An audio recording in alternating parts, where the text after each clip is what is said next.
Olá, ouvintes! Sejam todos muito bem-vindos e muito bem-vindas ao podcast Conceituados. Olá, ouvintes! Sejam bem-vindos ao programa Dicas do Paulo. Esse programa é uma oportunidade de receber dicas rápidas sobre o uso dos mapas conceituais e para dar dicas para a gente, o professor Dr. Paulo Correia, diretamente da EASH USP para o nosso podcast. Se você não sabe quem é o professor Paulo, corre lá no nosso primeiro episódio para conhecer nossa equipe. Bom, agradeço mais uma vez o Paulo em estar aqui no programa dele para trazer dicas para a gente. Hoje temos dicas super interessantes. E para começar ele trazendo essas dicas para a gente, eu vou fazer uma perguntinha para ele. Professor Paulo, como que a gente pode expressar nossas ideias, compartilhar nossas ideias, utilizando mapas em pequenos tamanhos? Pouco do conhecimento que eu adquiri nos últimos anos trabalhando com os mapas conceituais.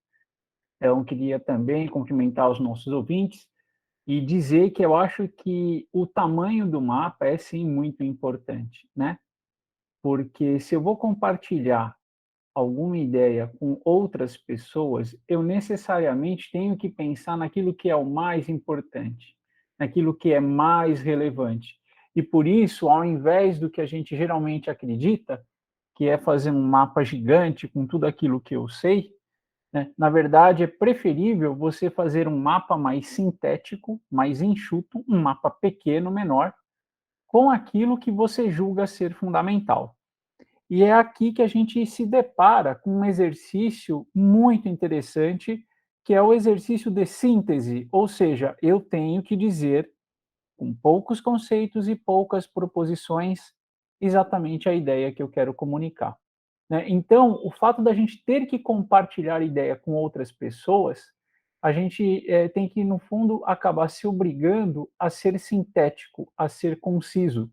E por isso que muitas vezes, né, quando alguém chega para mim com aqueles mapas gigantes, eu sei que, na verdade, o sujeito ainda não conseguiu organizar as suas próprias ideias.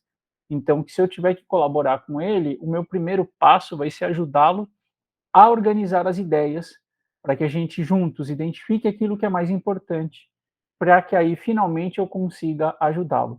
Né? Então, se eu tivesse que resumir essa minha dica, eu diria que os mapas pequenos eles são melhores para a gente compartilhar as nossas ideias, justamente porque a gente se atém àquilo que é principal, àquilo que é essencial. Professor, continuando nesse ponto de sintetizar as ideias, né, da forma que a gente expressa nosso conhecimento através dos mapas conceituais, como que a gente pode fazer um mapa conceitual mais detalhado, mais refinado para a gente estudar um assunto novo, um assunto que a gente está aprendendo agora, que a gente não tem conhecimento? Essa pergunta vem bem a calhar, né, Bruno? Porque aqui a gente tem a situação oposta, né? Então, se eu quero compartilhar com alguém uma ideia que eu tenho, e eu já tenho uma boa noção do tema sobre o qual essa ideia, de alguma maneira, vai explorar, eu consigo selecionar o que é essencial, eu consigo, com alguma facilidade, fazer um mapa conciso, e com isso eu facilito o processo de compartilhamento, de comunicação das minhas ideias. Agora, se eu estou estudando um tema novo, bom, a minha cabeça ainda vai ser um pouco confusa, porque na verdade eu estou colecionando ideias, eu estou colecionando conceitos e eu estou juntando todos eles da melhor maneira que eu consigo. Então, geralmente, esse mapa ele vai ser mais bagunçado, ele vai ser mais caótico e certamente ele vai ser maior, justamente porque eu ainda estou fazendo uma espécie de registro, né? Eu estou aprendendo sobre um tema, eu estou lá registrando o entendimento provisório que eu tenho hoje sobre esse tema, mas a expectativa é que, na medida em que eu avance no meu entendimento sobre esse tema, progressivamente esse mapa vai ficando mais organizado, melhor construído, com hierarquias mais claramente definidas, até que ele se torne um mapa conciso. Nesse processo, a gente pode lembrar algo que nós já discutimos por aqui, que são os modelos de conhecimento.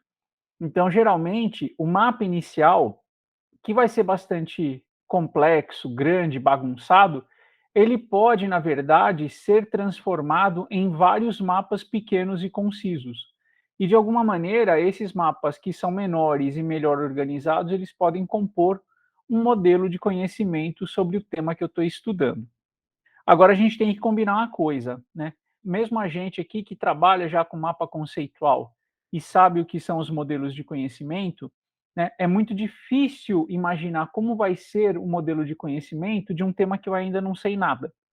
Por isso que esse percurso, eu acho que ele não muda, independente da experiência que a gente tenha com a técnica de mapeamento conceitual. Os temas novos que eu estou começando a estudar agora vão gerar mapas grandes e mais bagunçados. Progressivamente, esses mapas vão sendo refinados, eles vão ficando menores e melhor organizados. E aí é claro que em algum momento nessa trajetória eu vislumbro a possibilidade de construir modelos de conhecimento, né? Então também aqui resumindo, não é que o mapa grande inicial eu vou deletando, eu vou excluindo as coisas só para ficar com o que importa. Não, na verdade eu vou trabalhando com essas ideias e reorganizando essas ideias numa coleção de mapas que são menores, mais organizados e até mais informativos sobre o tema que eu estou estudando. Professor, outra pergunta que vem bem a calhar e complementa toda essa discussão das dicas que a gente está fazendo hoje, que você trouxe, é uma boa ideia a gente representar o conteúdo do nosso mapa que a gente criou em forma de parágrafo? E como que a gente pode fazer isso? Esse exercício, Bruno, ele é muito interessante e enriquecedor, né? Mas, por outro lado, não exime o mapeador de ter um mapa com proposições semanticamente claras, né? Então, o que a gente tem que evitar? Eu fiz um mapa bem mais ou menos, ninguém vai conseguir entender nada das minhas proposições, então eu vou escrever um parágrafo para explicar aquilo que não está claro no mapa. Não, esse não é um bom caminho. O melhor dos caminhos é você trabalhar na elaboração do mapa, né? Por exemplo, imaginando esse percurso que a gente acabou de descrever na pergunta anterior, então você tem um processo aí que vai levar um certo período de tempo. Agora, imaginando que você chegue num mapa já melhor organizado, o que vale a pena fazer? Eu vou escrever um parágrafo, né, descrevendo um pouco o mapa, mas fazendo comentários acerca dos conceitos e das relações que ele contém. Porque isso vai me obrigar a acionar a minha estrutura de conhecimento e a refletir sobre ela agora para comunicá-la de uma outra forma. Ao invés de fazer proposições, eu vou agora escrever um parágrafo dissertativo. Então, essa é uma estratégia muito adequada também para a gente, vamos dizer assim, né, explorar e refinar as nossas estruturas de conhecimento. Num momento, eu exploro essas minhas estruturas a partir de um mapa conceitual e monto proposições. No momento seguinte, eu me desafio a escrever um parágrafo. Por exemplo, num terceiro momento, eu me desafio a gravar um áudio curto respondendo perguntas, como a gente está fazendo agora. Então, essas diferentes maneiras de acionamento das nossas estruturas vão fazendo com que elas fiquem cada vez mais organizadas, cada vez melhores.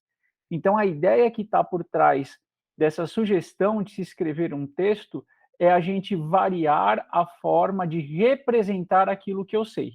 Isso pode ser feito por meio de mapas conceituais, por meio de textos dissertativos e até por meio de uma conversa agradável como essa que a gente está tendo aqui nesse momento. Depois de todas essas dicas legais, essa última fechou com chave de ouro o nosso programa de hoje. Então, com isso, só nos resta praticar e colocar em prática todas essas dicas na técnica de mapeamento conceitual, que se a gente aplicar algumas delas no nosso mapeamento, produziremos mapas muito melhores. Professor Paulo, mais uma vez, muito obrigado pelo programa de hoje e pelas dicas. Agora vamos todos praticar. Nos vemos no próximo Dicas do Paulo. Até mais. Além do podcast, você pode encontrar informações sobre o nosso grupo de pesquisa e o conhecimento produzido no canal do YouTube, Facebook e LinkedIn Mapas Conceituais e o nosso perfil no Instagram, Conceituais Mapas. Esperamos vocês por lá.